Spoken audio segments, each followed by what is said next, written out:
Hello and welcome to the Project Potholes podcast. Our guest is Ashim to talk about the potholes he used to work on. Ashim, could you briefly describe your role in project management? Sure, Rui. Nice to meet you, and thank you for having me. So, I've been in the project management space for approximately 8 years now. I actually started with a technical leadership background before coming into project management. So, my view on project management has always been quite tech delivery focused. Although I have had some business facing interactions, I've always sort of been more delivery focused, thinking about the technical aspects of a project and the risk associated with those technical deliveries and navigating a way through that. So that's been sort of a very brief overview of my journey in project management and what my role as a project manager is today.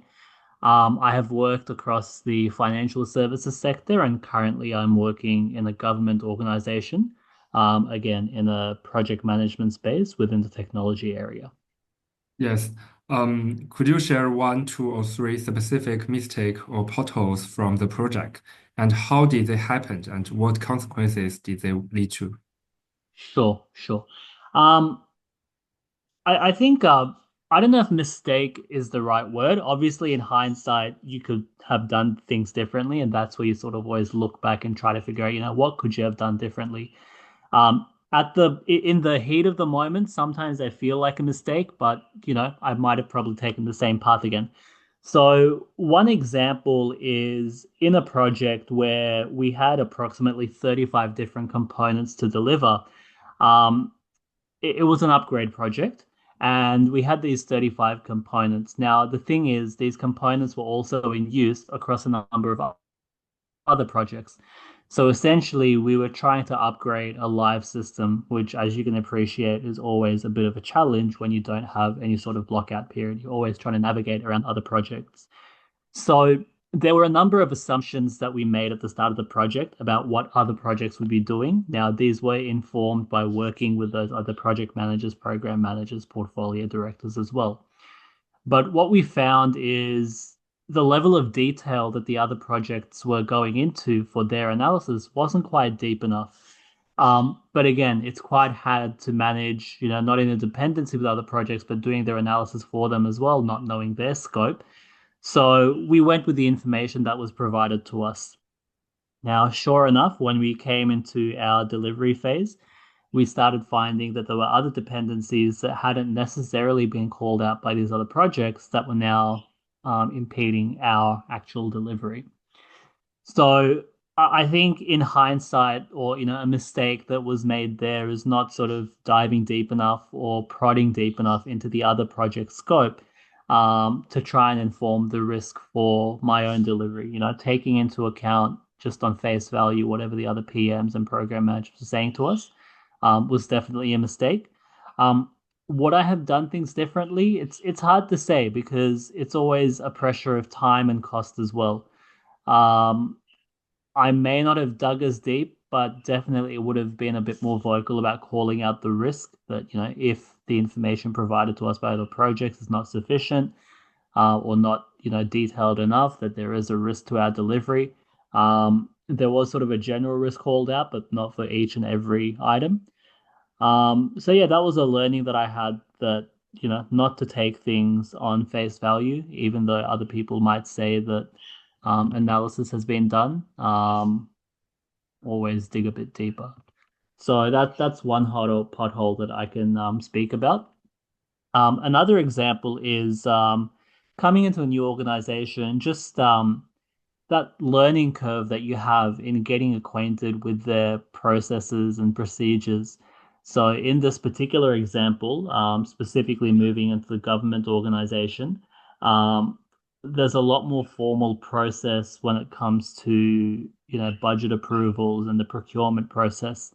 And whilst everything did seem to be in order, there wasn't clear guidelines or process documentation on exactly who needed to provide the approval. And there was a bit of confusion within, the teams as well, as to who needed to do what. So that was another pothole that I hit just getting caught up trying to figure out who needs to do what, whose approvals do I need to actually progress delivery. And the learning there was to, just where possible, try and learn from past project delivery. It's not a guarantee that you will be able to get an exact process from what's been done before. But that's one thing that maybe I could have done better in that particular instance. That being said, what I am doing now is everything that I learned from, these processes now that's not well documented. I'm trying to document it so that for future instances, whether it be for my project or for someone else coming in, they won't have as much difficulty dealing with that steep learning curve, because hopefully someone has been through it before and it's the exact same scenario and the same rules apply, which again, there's a bit of an assumption there. But hopefully someone can learn from those mistakes, which, is what we're here talking about today as well, learning from mistakes so that others don't have to repeat them. Thank you, Ashim. What's one thing you wish someone had told you when you first started out? In your opinion, what are the most essential qualities or skills for a young project manager to have? Um, from my perspective, like I said, I started from a technical background, but that's not necessarily your only skill. A lot of people think that you need to have some sort of, subject matter expertise in order to get into project management for that project. But I see it more as almost as a jack of all trades, master of none type of deal. So, um, you need to be flexible. You need to be flexible both in your way of working, but in your mindset as well. So you need to be open to, different ways of working at different organizations, different ways of working at different teams, different management styles, but even the people that you work with in your project team.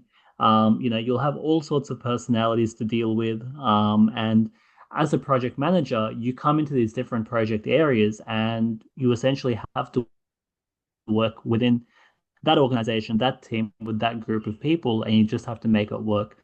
So I think being flexible to adapt to different environments is very important, not just the actual subject matter expertise. And then there's the soft skills as well, very, very simple things like please and thank you go a long way. That's what's going to help you build relationships across organizations, across project teams. And when you build strong relationships, that's when, you're going to be able to, have good relationships with your stakeholders, but also leverage those relationships if and when you might need them to help in a particularly tricky part of the project. So I think those two things in being flexible, adaptable, whatever you want to call it, and really focusing in on your soft skills to build strong relationships across the organization, are two very essential skills for a project manager to have. The technical knowledge, that'll come as you work through different projects. You'll come up to speed with whatever project is thrown your way, whatever business process is thrown your way. But really crafting those soft skills, it takes time. You will come across a lot of different people and personalities as well. So you'll always be learning in that regard as well. You'll be fine-tuning those skills. But at the end of the day, as you progress through your career, 2, 5, 10 years, whatever it may be, each of those people that you've interacted with, you'll take away something from that interaction, and maybe improve upon it for next time, or just add something to your repertoire that, I could have dealt with this person or this situation in a slightly different way, and next time I'll remember it and do that. Okay, the last question. What does being prepared for potholes means to you these days? Um, that's I think it's not possible to be prepared for everything. But being as prepared as possible to me just means learning from your experiences. And what I mean by that is, you may have been through a difficult project, a difficult situation, but it shouldn't just be getting through that situation and then leaving it at that. You should always try to look inwards and try and assess after the fact that, okay, what happened? Why did that go the way it went? Could it have gone any other way? Could I have done something different that would have yielded a different outcome or a slightly better outcome even? Um, and then holding on to that, actually applying that in future scenarios, um, to try and see if that would make a difference. So I think for me, being prepared is just about ensuring that you look back at your past, look back at your learned experiences, and just try to assess, is there a situation that I've come across before that may arise here again? And if a challenge does arise, okay, well, how did I deal with this last time? Did that work for me? Didn't it work for me?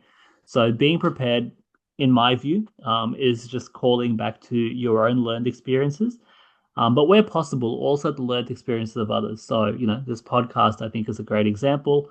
But also within your organization, talk to your peers, your other PMs, your managers, your delivery, your delivery leads. Um, Even if it's a casual conversation, not talking about a specific project, you never know what you might be able to learn from others, that you can add to your own personal knowledge as well. Thank you so much, Ashim, for sharing your insights and stories. That's all for this podcast. I hope you found it helpful. See you next time. Thank you, Rui.